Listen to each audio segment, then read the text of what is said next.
In this video, we are going to learn about clavipectoral fascia. So, what is the clavipectoral fascia? Look here.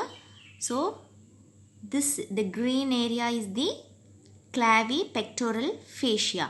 So, this fascia extends from the clavicle above and downwards it extends to the pectoral region. So, it lies deep to the So look here, this is the pectoralis major muscle.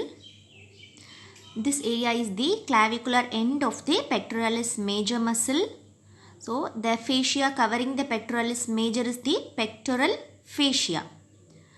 So the clavipectoral fascia, it lies deep to the clavicular head of the pectoralis major muscle. And behind the pectoral fascia, we can see this clavipectoral fascia. So the clavipectoral fascia occupies the space between the clavicle above and the pectoralis minor below. This is the pectoralis minor muscle. So the clavipectoral fascia extends from the clavicle above, occupies the space between, that is the clavicle above and the pectoralis minor below. So vertical extension is the clavicle above and it extends beyond the pectoralis minor muscle and reaches up to the axillary fascia. So the vertical extension is from clavicle above and axillary fascia below.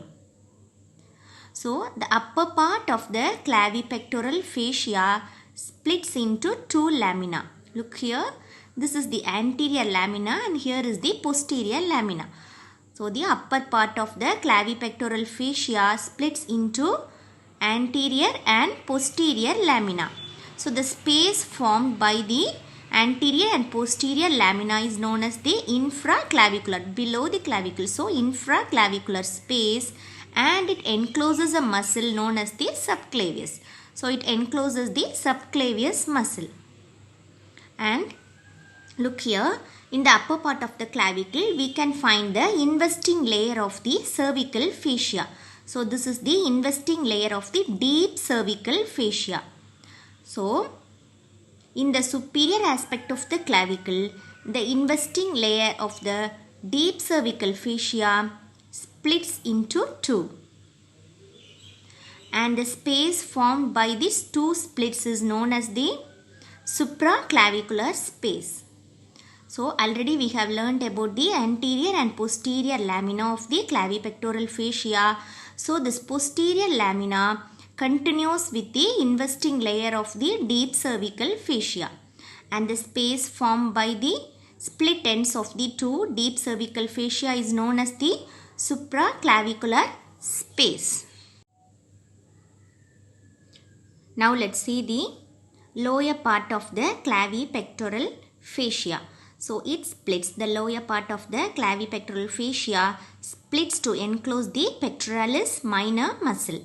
So below the, after enclosing the pectoralis minor muscle, it extends below the pectoralis minor and extends as the suspensory ligament of axilla. So this region is known, this region of the clavipectoral fascia is known as the suspensory ligament of axilla.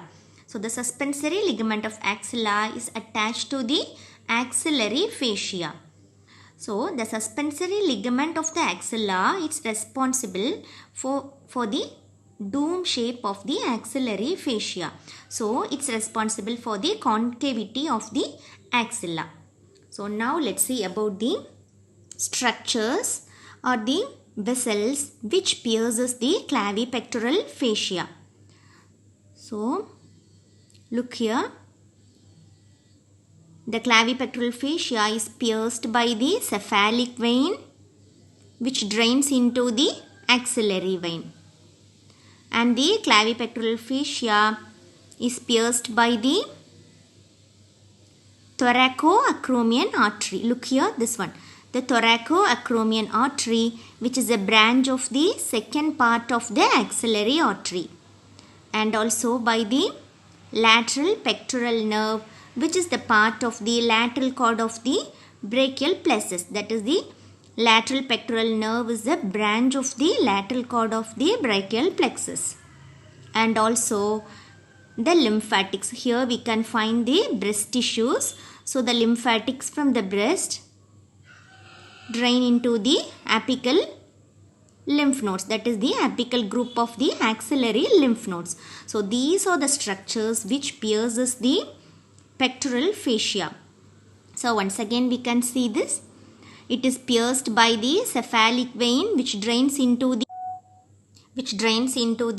axillary vein, and by the thoracoacromion artery, which is a branch of the second part of the axillary artery, and by the lateral pectoral nerve, which is a branch of the lateral cord of the brachial plexus, and also by the lymphatics from the breast which drain into the apical group of the axillary lymph nodes.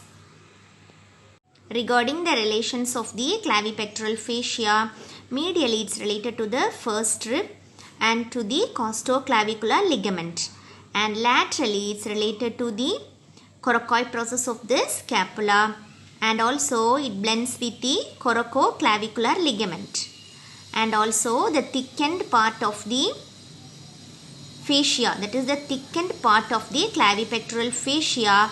In its upper part it is known as the costocoracoid ligament. So this is the upper part of the clavipectoral fascia. So it is thickened and it is known as the costocoracoid ligament.